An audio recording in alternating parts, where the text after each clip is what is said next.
ભરૂચ જિલ્લાની ઝઘડિયા જીઆઈડીસીમાં આવેલ ક્રિહાન ટેક્સકેમ private limited company ખાતે કામદારોને પડતી મુશ્કેલીમાં યોગ્ય ન્યાય અને વળતર અપાવવા દેડિયાપાડાના એમએલએ ચેતર વસાવા અને શેરખાન પઠાણ તેમજ અન્ય પ્રજાજન કામદારોની વહારે આવ્યા હતા, જેમાં કામદારોના વિવિધ મુદ્દાઓ ઉપર કંપનીના HR ડિપાર્ટમેન્ટ તેમજ કંપનીના હોદ્દેદાર સાથે વિશેષ મુલાકાત કરી યોગ્ય વળતર મળી રહે તે હેતુસર સમાધાન કરવાનું કહ્યું હતું।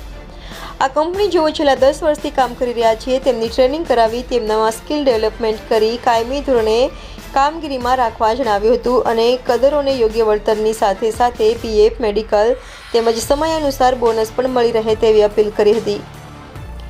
Reporter Salauddin Pathan, India 24 news, Jhagadia. વર્કરો હતા એ 3 દિવસ પહેલાં અમારી પાસે આવ્યા હતા અને એમણે કીધું કે અત્યાર સુધી 10 વર્ષથી અમે 6 મશીન ઓપરેટ કરતા હતા અને અમારી કેપેસિટી 6 મશીનની જ છે। અમારી પાસે કોઈ બીજી વધારે સ્કિલ નથી કે વધારે અમે ટાઈમ આપી શકીએ એવી પરિસ્થિતિ નથી, છતાં કંપની દ્વારા ટોર્ચરિંગ કરવામાં આવે, પ્રેશરિંગ કરવામાં આવે ને 10 મશીન 8 મશીન ચલાવવા માટે જબરજસ્તી અહીંયા તમે 8 મશીન ચલાવો, આગળ તમને 10 મશીન અમે ચલાવવા માટે બીજી બી તમારી કોઈ પ્લાન્ટ છે ત્યાં પણ મોકલીશું, અમારા બીજા માણસો 10 મશીનો ચલાવે છે, તમે કેમ 6 મશીનમાં તમારું કામ પૂરું કરો છો, એવી રીતના પ્રેશર આપ્યું એ લોકોને અને એ લોકોએ તમારી સામે થોડું કીધું કે ભાઈ સાહેબ અમારાથી આટલું બધું ના થાય તો તમે એમને છૂટા કરી દે કે ભાઈ તમને છૂટા કરી દઈશું, ઘરે મોકલી આપ્યા। પછી એ લોકો એકવાર તમે બોલાવ્યા તો એ લોકો તમારી પાછે આવ્યા બી, ત્યારે બી એ લોકો એ જ વિનંતી કરી કે સાહેબ અમારી કેપેસિટી 6 મશીનની જ છે, પણ તમે કીધું કે ના અમારી બીજી કંપનીમાં એક વ્યક્તિ 10 12 મશીનો ચલાવે છે, તમે કેમ 6 મશીનો પર જ કામ કરો, તમારે આ કરવું જ પડશે એમ કરીને તમે 8 મશીનોની જવાબદારી હોપી છે। અને પછી કીધું કે નહીં તમારે કામ કરવાનું હોય તો ચાલતી પકડો નામ। એટલે અમારો કહેવાનો હેતુ છે આ વિસ્તારમાં GIDC આવી જમીનો બધી અમારા લોકોની ગઈ છે, બરાબર। રૂલ્સ અને રેગ્યુલેશન પ્રમાણે 85% સ્થાનિક લોકોને રોજગાર આપો અને શ્રમ આયોગના નિયામકના પરિપત્ર મુજબ એના જે રૂલ્સ રેગ્યુલેશનમાં 8 કલાકની ડ્યુટી હોય, એને પછી મહિનાની જે એની ફિક્સ રજા હોય, એને પછી બોનસ હોય 8.30% બોનસ હોય, 3% એમની આપણે વીમા પોલિસી હોય, PF હોય અને પગાર સ્લીપથી તમે એમને બહારના લોકોને તો તમે જેટલા આવે 2-3 વર્ષમાં એને કાયમી પરમિનન્ટ કરી દેવ છો અને અમારા લોકો 10 વર્ષ થઈ ગયા કોઈને પરમિનન્ટ કરતા નથી, તો આવું કેવું ચાલશે ભાઈ?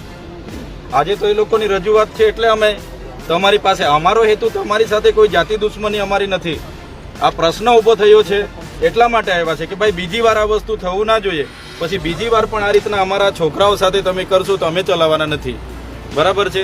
અમે આટલી મોટી GIDC માટે જમીનો આપી છે યાર, થઈ ગયા પરમિટ નથી કરતા તો કઈ રીતના ચાલશે?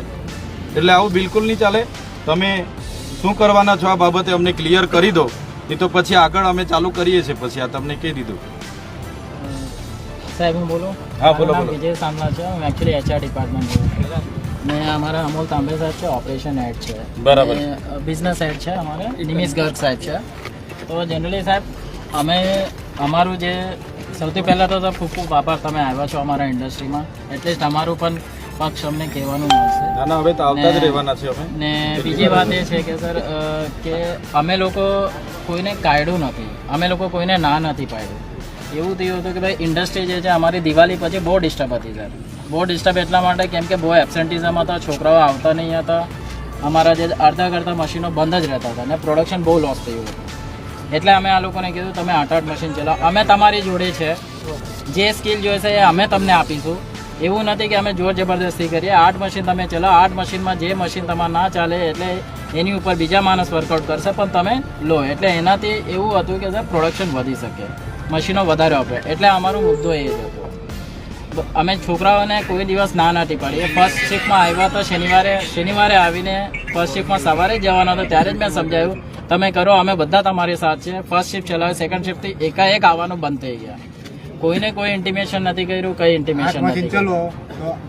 8 મશીન ચલાવે તો આવો 6 મશીન નહીં, लेकिन 8 मशीन आपने एक बीजा बजा नहीं बोलता, આપણે સાંભળજો 8 मशीन आप लोगों ने इनको बोला के चलाइए। हाँ, 8 तो मशीन। आप 6 मशीन जो 10 साल 15 साल से काम कर रहे हैं तो आप उनको उतना सैलरी दो ना। मैं वही बोल फिर रहा आप तो उनको काम भी आप ओवर टाइम करवाओगे। मैं उसी पे आ रहा हूँ सर, मैं उसी पे आ रहा हूँ। आज अगर ऐसा है हम लोग उसके लिए क्या कर रहे हैं, जैसे इनका स्किल अपग्रेडेशन होगा, जैसे ये करेंगे वो जो है वो इनको मिलने वाला है। ये हम वापस हम आएंगे, अगर आप हमको मौका दो, आप हमको सर थोड़ा सा इनको समझाइए। हम लेकिन आपने करेंगे। उनको बताया नहीं ना। नहीं, मैं वही बता रहा हूँ। नहीं दिया सर, नहीं दिया नोटिस। અમે એવું કહેવા એક જ મિનિટ ઉભા રહો, બીજા નહીં બોલતા. અમે એવું કહેવા માંગીએ છીએ, ચાલો કંપની ડિસ્ટર્બ થઈ, દિવાળીના વેકેશન આવે, વેકેશન તો દિવાળી તો બધા કરે જ છે, બરાબર. આ વિસ્તારમાં દિવાળીનું બી મહત્વ છે, કઈ વાંધો નથી. પણ જો તમે એમને 6 મશીનની જગ્યાએ 8 મશીનની જવાબદારી સોંપો છો તો પહેલા એને સમજાવો, એમને આવડત આપો કે ભાઈ હવે 6 ની જગ્યાએ 8 આપણે આ રીતના કરવા માંગીએ છીએ, એમાં તમારી સેલરી અમે આટલેથી આટલે કરવાના છે. એ સેલરી સાથેની વાત કરો ને, તમે પછી 8 નથી ચલાવવાના તમે જતા રહો, એવી રીતના તો કઈ ભાષામાં વાત કરો. એમણે બી 10 વર્ષ આપણી કંપનીને આપ્યા છે. આગળની જૂની એક જ મિનિટ.